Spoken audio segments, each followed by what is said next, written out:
Hey everybody, welcome to episode 2 of Sticks and Glue, my nonsense show where I ramble a little bit about life and whatever. Thanks for watching the first one. I appreciate you all. Thanks for the kind words and feedback, and I appreciate the people who subscribed. I've been thinking a little bit more about kind of what I want this to be, and really what I keep coming back to is sort of what I want it to feel like.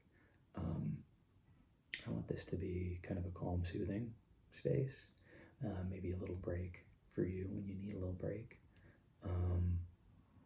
Somewhere between like an ASMR video and like a mindfulness meditation thing, and combined with like the episode of Mr. Rogers' Neighborhood where they go to the crayon factory. And that's really what I'm shooting for. So this is why I'm talking in this sort of voice, I guess. Also, I have roommates and I don't really want them to hear me doing this. Anyway, I have a confession. I did some building without you. I'm not gonna make these videos every day. I'm thinking like twice a week. If I just recorded the building, I'd need like an overhead camera set, and you would get a couple thousand hours, and nobody wants that. But it might be kind of cool to do little bits and pieces with you and kind of show you the progress. So I showed you the towers already. What I'm working on now is the actual bridge portion. So I got one side of the drawbridge that's going to go up and down built. This took me maybe an hour. Stuff like this is a lot faster than the kinds of angle work that was in the actual towers.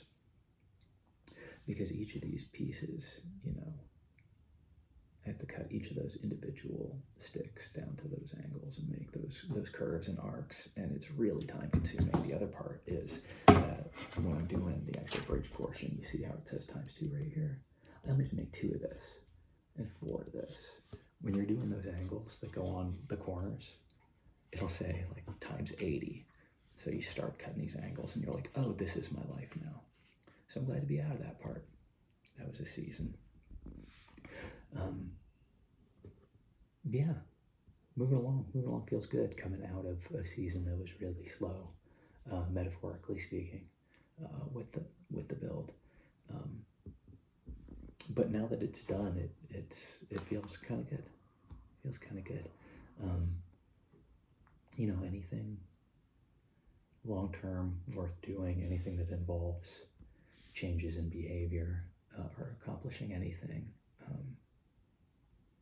is like incremental, and it takes time. And the finished product, when you're looking at it from the starting line, seems so daunting. But when you break it down into its component tasks, it might get a little repetitive. You might kind of feel like it is going on forever. But each step is a step in the direction that you're going. And it is brutally gradual sometimes.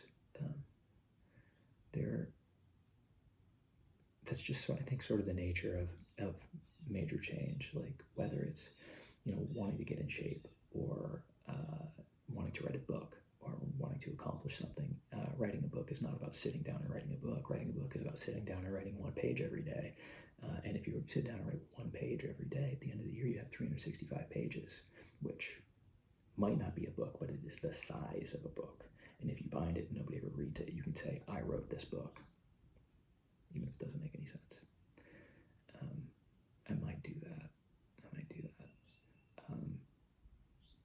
So yeah, this is what I'm working on. I was thinking about change today too, and sort of how the problem that I have always had is that I am pretty smart and very lazy, which is a problem because sometimes understanding something feels like the same thing as doing something, but it is not the same thing as doing something. It does not matter what I understand. It does not matter what I think. It does not matter what I say. It only matters what I do. It's the difference between training for a marathon and reading a book about training for a marathon. Sometimes the first step is getting off the couch and going to the store to buy the running shoes, and then just walking to the end of the block. And then you go from there. So, building a bridge model. The other thing is,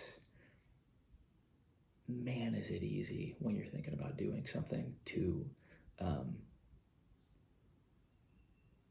tell people the thing you're thinking about doing, and allowing the telling to give you the feeling that you're doing something because you had an idea, and allowing that to substitute for actually doing the thing. But it's a poor substitute because you didn't actually do anything.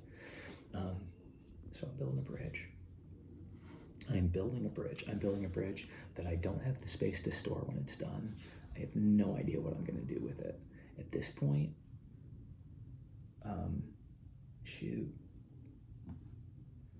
if I was going to sell it and set a price based on the time that I put into it, I think it's going to be a 2,000 hour build. So at minimum wage, we're looking at like $15,000, which federal minimum wage is still $750. So $15,000. Don't check my math because I'm not sure that's right. Anyway, this is what I'm doing, a little bit at a time. I hope you find it interesting and soothing. This is a matchstick. I'm going to glue it to this sheet now. I can put it in a spot where you can actually see me do this. Here's my glue.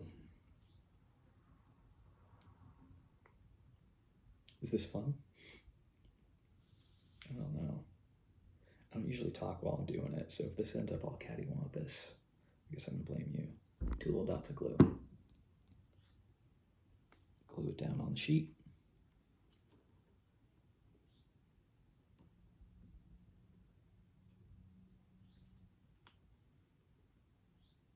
All right. We're on our way. This is how it starts. Gluing down one little piece on the sheet. Did Bob Ross used to tell stories, or did he just talk about happy little trees? Happy little matchstick. All these matchsticks are not actually uniform, so I have to pull them out of the bag and find the straightest ones for the straight stuff. Any of the ones that come out bent, which is like a third of them, I set aside, and I use those for pieces that are smaller, that have to do a lot of cutting. Man, this is going to be boring, but I hope you enjoy it. It is Sunday. I am not working today. I actually requested the last couple of days off to do some moving, because the space you see behind me is a new space I'm moving into. I had a little bit of a life change. A relationship came to an end, and sometimes those things happen, and it's not because of anything anybody did. It just doesn't work out.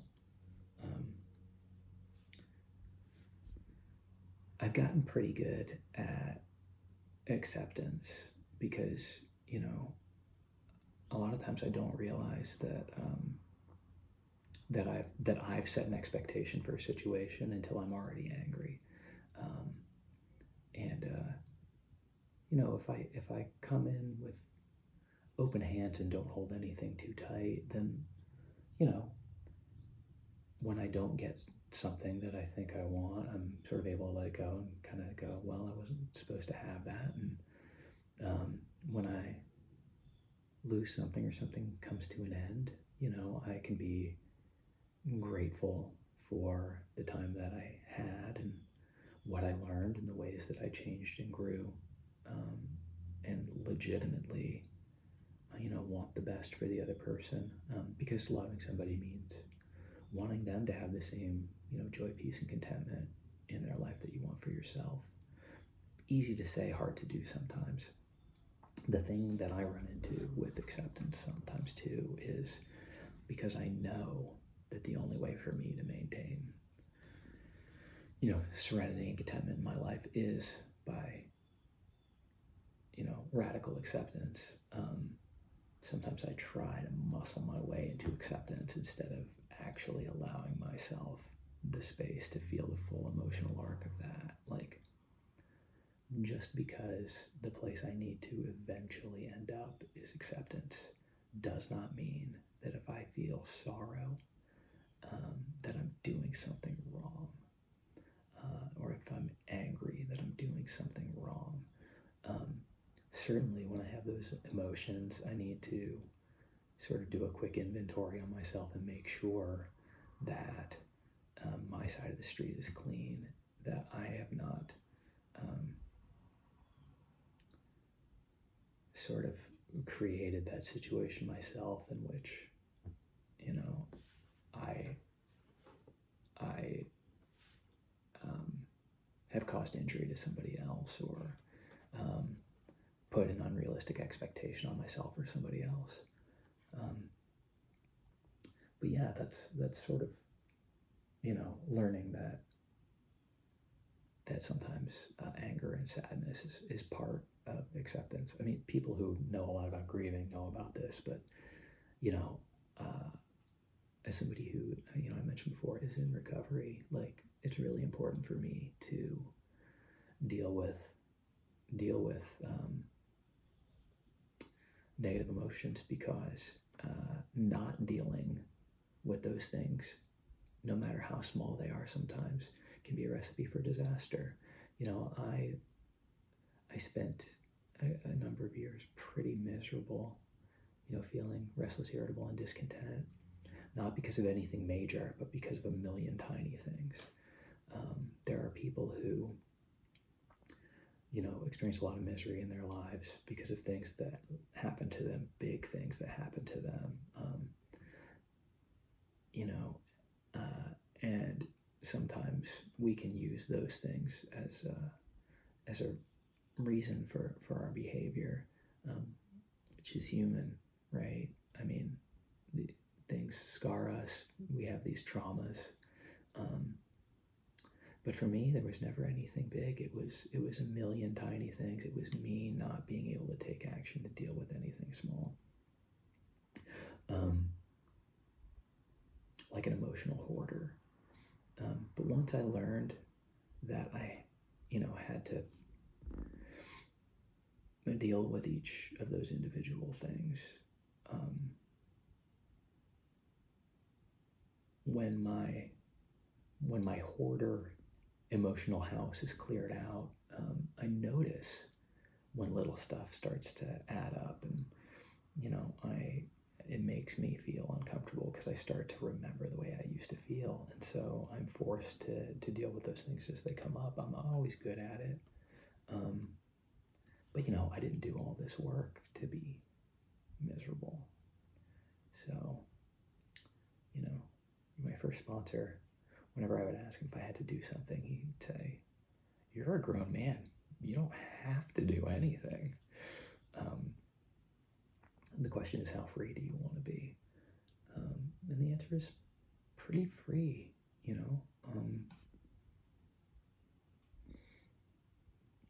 but a ton of feathers will take you down just as quick as a 1-ton boulder. So I had to stop collecting feathers. Man, I'm really far afield on this. This is not about building a bridge. I don't know if this is soothing or relaxing to anybody, frankly. But this is what I do, and I'm grateful for an opportunity to share with you. And if you find any joy or peace in this, or any of it resonates with you, I'm glad. And if you came here just to see me build a bridge, I can only apologize. But hey, we got 2 sticks down, so maybe next time I'll show you the second bridge flap. But yeah, I think twice a week. What else do I have going on? I'm reading Neil Gaiman's American Gods, and I'm enjoying that pretty good. And I'm also listening to the audiobook of Lessons in Chemistry. And I cannot remember the name of the woman who wrote it, but I'm really enjoying that book as well. That's about it. It's good to see you. Thanks for stopping by, and hopefully hopefully we'll see you around.